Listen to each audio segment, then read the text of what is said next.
국장님 안녕하세요. 네, 안녕하세요. 네, 반갑습니다. 네, 이번 복지구 키워드는 4가지였는데요.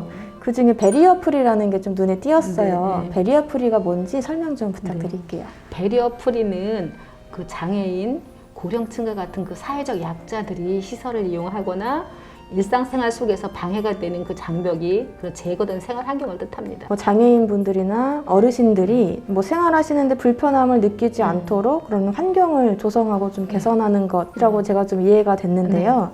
그럼 이동 자체가 어려우신 분들은 어떻게 지원이 되고 있나요? 거동이 어려운 장애인의 그 이동 편의를 지원하기 위해서, 특히 또 신체 활동에 큰 제약을 받는 분들을 지원하기 위해서 청주시에서는 장애인 편의시설 지원센터를 저희가 운영하고 있습니다.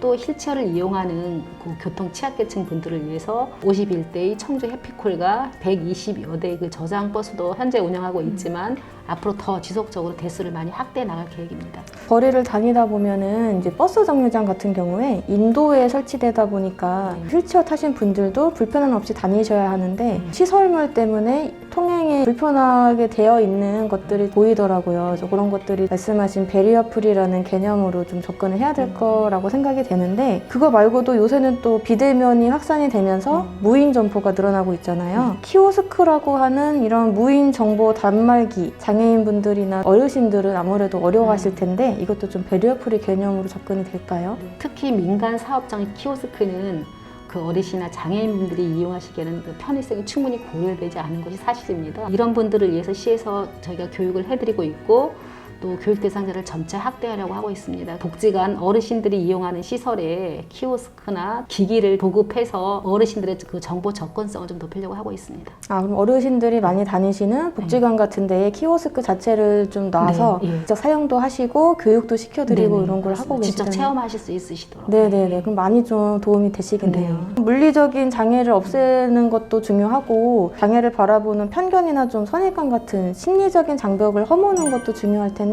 그런 것도 좀 어떻게 되고 있을까요? 현재는 학생들을 중심으로 저희가 장애 체험 신청을 받아서 운영하고 있습니다. 그리고 앞으로도 그 더 많은 시민들이 장애를 체험하고 이해할 수 있는 기회를 만들도록 노력하겠습니다.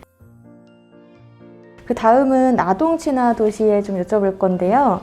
아동 친화 도시도 좀 설명이 필요할 것 같아요. 아동 친화 도시는 유엔 아동 권리 협약에 담긴 그 아동의 권리를 온전히 실천하고 아동이 보다 나은 삶을 살 수 있도록 그 아동에게 친화적인 지자체를 만드는 것을 뜻합니다.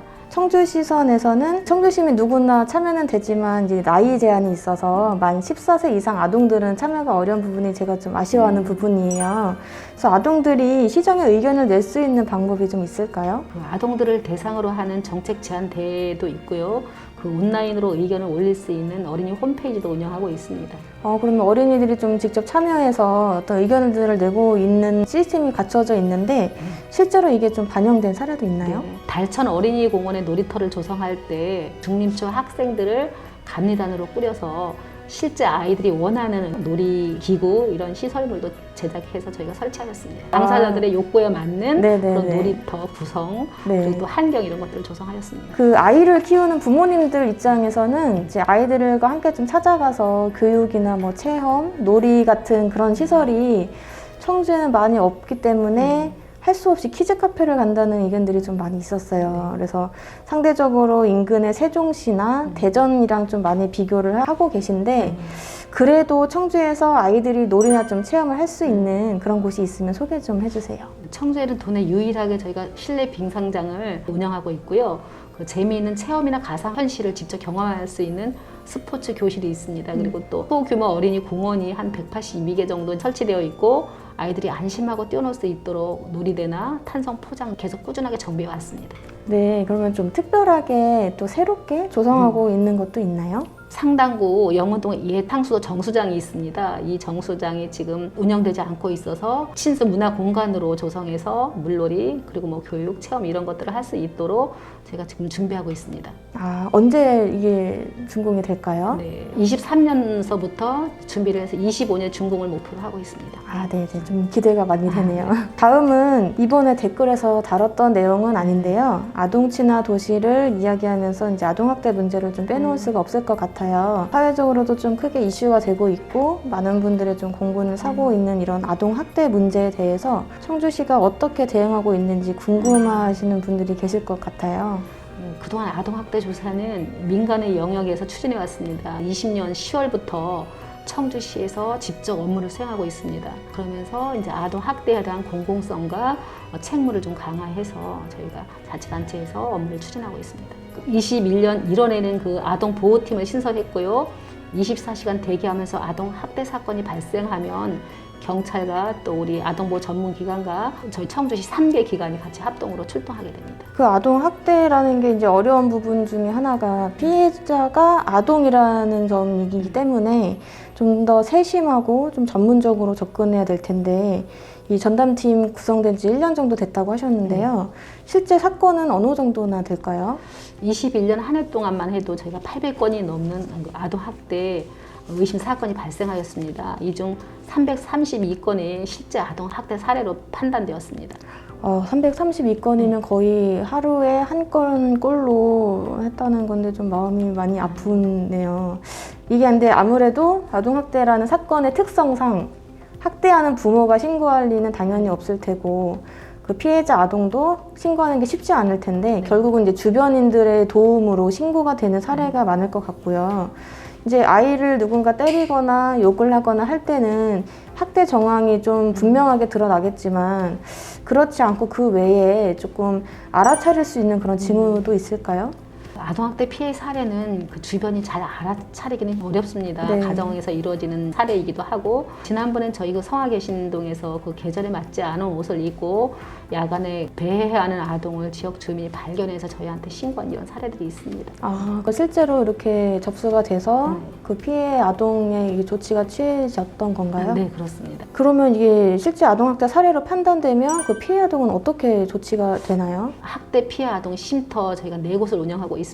학대 피해를 입은 아동들을 보호하고 또 정서적으로 치료하고 있습니다.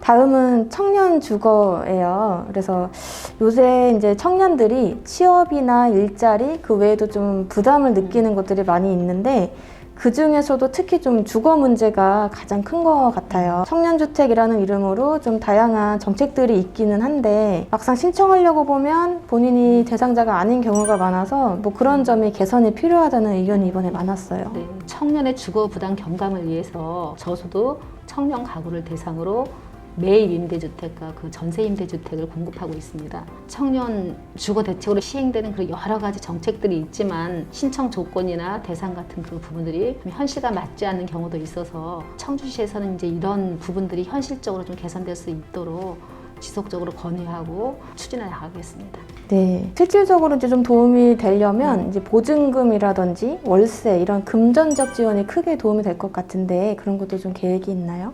그 정부에서 하고 있는 청년 전용 그 버팀목이나 그 월세 대출 외에도 청주시에서는 22년부터 그 23년까지 청년 월세 특별 지원 사업에 그 참여할 계획입니다. 월 최대 20만 원을 최대 12개월까지 그 지원하는 사업이고요. 국토교통부에서 사업 일정이 확정되면 그 지원 대상자나 신청 방법 등을 그 자세하게 저희가 안내해 드릴 겁니다. 오늘 월 20만 원에 최대 12개월이면 최대 240만 원까지 지원을 받을 수 있을 것 같은데 네네, 크게 좀 도움이 될 것 같습니다. 네, 다음은 1인 가구인데요. 그 1인 가구가 점점 늘어나고 있다는 거는 저도 잘 알고 있는데 현재 우리시 1인 가구 수는 얼마나 되나요? 21년 8월 기준으로 저희 청주시의 1인 가구는 15만 6,419가구입니다.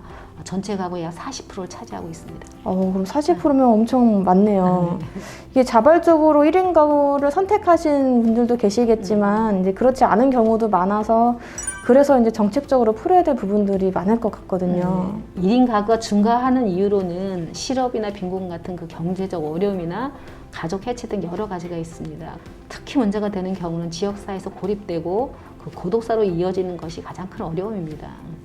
그런 어려운 부분은 특히 뭐 중장년이라든지 노년층에서 주로 해당이 되겠어요. 1인 가구 중에서도 특히 그 고위험군인 중장년층 지원을 위해서 저희가 19년도에 조례를 제정했고 21년도에는 그 심층적인 실태 조사를 6개월간 실시하였습니다. 이분들에게는 가장 위험하고 시급한 문제가 그 고독사이기 때문에 당장 저희가 내년 22년도에는 청주 부엉이 앱이라는 서비스를 시행할 계획입니다. 일정 기간 동안 그 움직임이 감지되지 않으면 가족이나 행정복지센터로 위험 신호를 전달해주는 서비스입니다. 혼자 계신 분들이 위급한 순간에 네. 자동으로 이렇게 센서를 감지해서 신호를 보내줘서 위험한 순간을 좀 예방할 수 있는 그런 앱이 되겠네요. 네, 그렇습니다. 그 앞으로도 1인 가구 수는 계속 늘어날 수밖에 없을 거고요. 좀 다양한 계층에서 다양한 요구가 있을 수밖에 없을 텐데 체계적으로 좀 지원할 수 있도록 정책적으로 준비가 되고 있나요?